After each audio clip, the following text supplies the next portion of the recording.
Hello and welcome to the Pleasurepreneur podcast.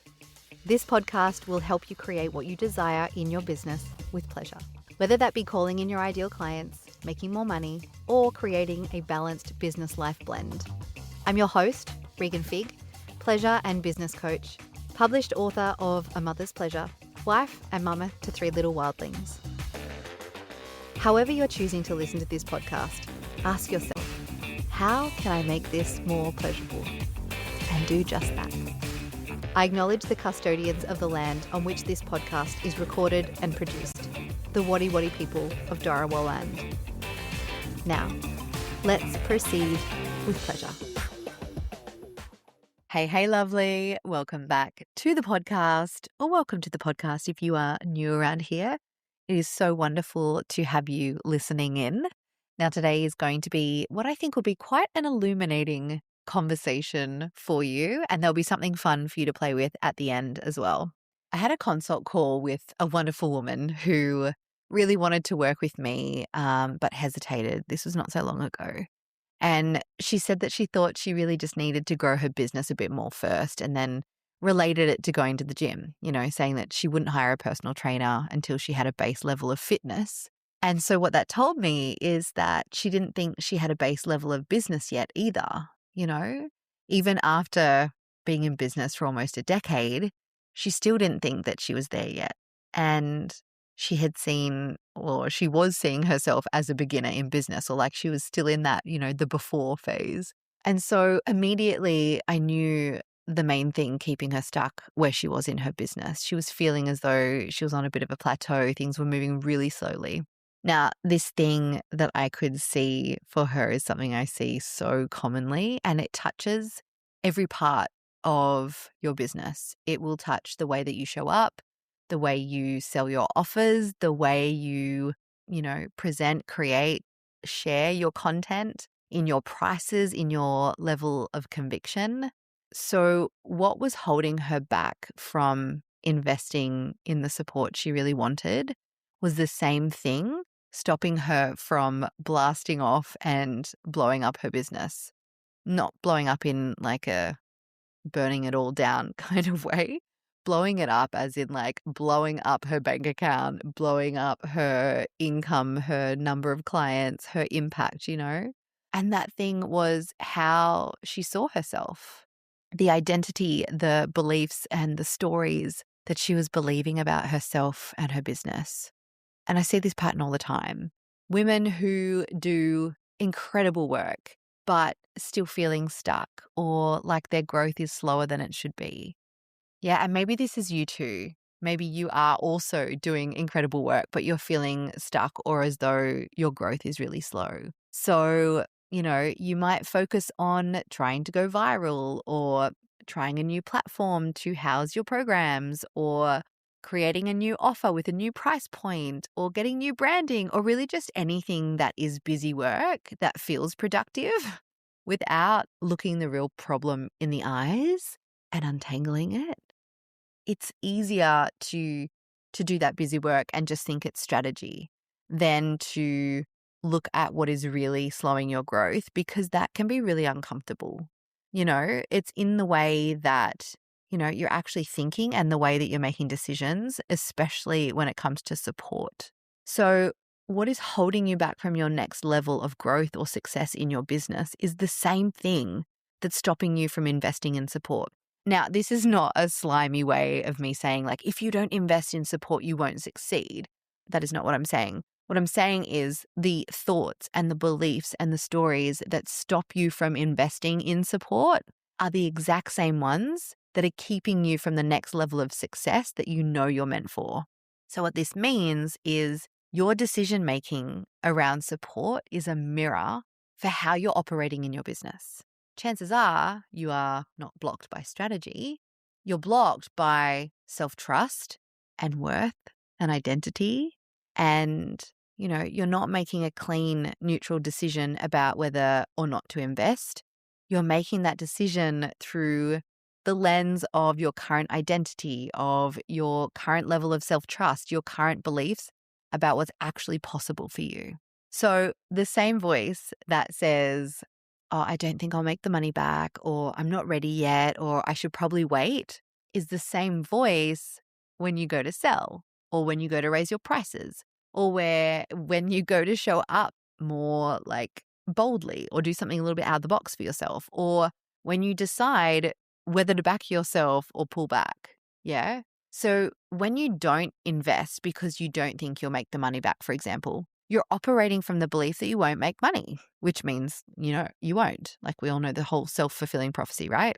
When you don't invest because you don't feel like you're ready or like you have earned it yet, then you're making decisions from the identity of a woman who isn't ready yet, or who isn't, like in quotations, at that level, or who doesn't back herself yet. And so you stay there.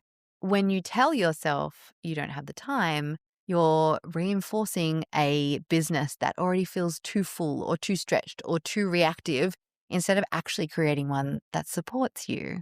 Yeah. When you ask yourself, why am I not investing in the support that I want?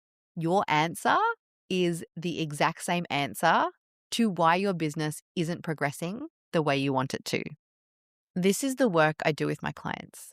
And this is why being pleasure-led in your business will activate your business growth fast, because you are dialing into what you want and what would actually feel good for you. And when you do that, the same thing happens here, right? This is when you edge up to giving what you want to yourself. Your subconscious shit comes to the surface, right? Like the bigger the motor, this is my notes here. I've written here, the bigger the motor, the more muck. What I mean by that, let me expand on that. This is the analogy, right? Like if you are hopping in a little paddle boat and you're paddling with your oars, you're not going to stir up too much of that kind of like funky muck under the water in the lake or the creek or the river or whatever body of water you're in, right? Whereas if you're in a boat with a bigger motor, it's going to churn up more of that water and it's going to bring more of that muck to the surface. This is the same deal with your business, right? So you can play small and you can make decisions from a little tinny rowboat where you're not charging the high prices that you want to be charging, where you're not doing the out of your comfort zone things that you want to be doing, where you're not making the decisions that you really want to be making. And that's not going to bring that stuff to the surface. But when you're no longer choosing to play small, when you're choosing to hop into that bigger boat, hop into that next level identity of who you're becoming, choosing to increase your prices and only offer what it is that you want to facilitate, and only saying yes to the kind of clients you want to work with, and letting yourself invest in support because that's what you really want, you will churn up more of the muck. You're going to see more of your subconscious stuff come to the surface. This is why it's like it's not as fun, right? Like this is why it feels easier to just have someone tell you what to do in your business and to follow someone else's formula, even if it costs you your excitement and joy and lifestyle and confidence, etc. Because you don't have to face your own stuff when you do that. Yeah, the work that's required to know and to own and to claim what it is in your business that you want is the same work that's required to allow yourself to know and to own and to claim the support that you want in your business. Now, this is what we do on a consult call. On a consult call, it is not my job to convince you to work with me and to get business support from me, right? That would feel gross for you and I, and it would also not feel fun for either of us. My job on a consult call is to help you to uncover what you want, what would bring you pleasure, what stories or reasons are in the way of you giving it to yourself, and for you to then decide whether you're happy with those reasons or not. Just like that lovely client that I spoke to who didn't think she had a base level of business yet to get support. We were able to have that conversation where she was able to see what was not only holding her back from getting support, but what was holding her back from showing up with conviction and enrolling the number of clients that she desired. So, my love, the question isn't, should I invest? Although I think you should always invest in support in your business. And if that's something that you are contemplating right now, I have a podcast episode on that from a while back, which I will add into the show notes. It's tired. No, it's not, but I am. It is titled How I Hire My Mentors and Never Regret It. The pitfalls, the red flags, and the things to consider when hiring your next mentor. But I always do think that it's really important to have support in your business. So the real question is not, should I invest? It is, what is the story or the identity that's stopping me from investing? And how is that actually impacting my business right now? And because it would be no fun to just identify the kind of stucky part, I'm going to invite you to play in a more pleasurable part on the other side of this, on the other side of you just starting to see that, what is actually holding you back from giving your support is also holding you back from your next level of success in your business. So this is where you get to move from that into feeling into the expansiveness and the excitement of what's already waiting for you. Yeah, so I'm going to invite you to ponder the question, what would this decision look like from the woman I'm becoming who already has the business I want?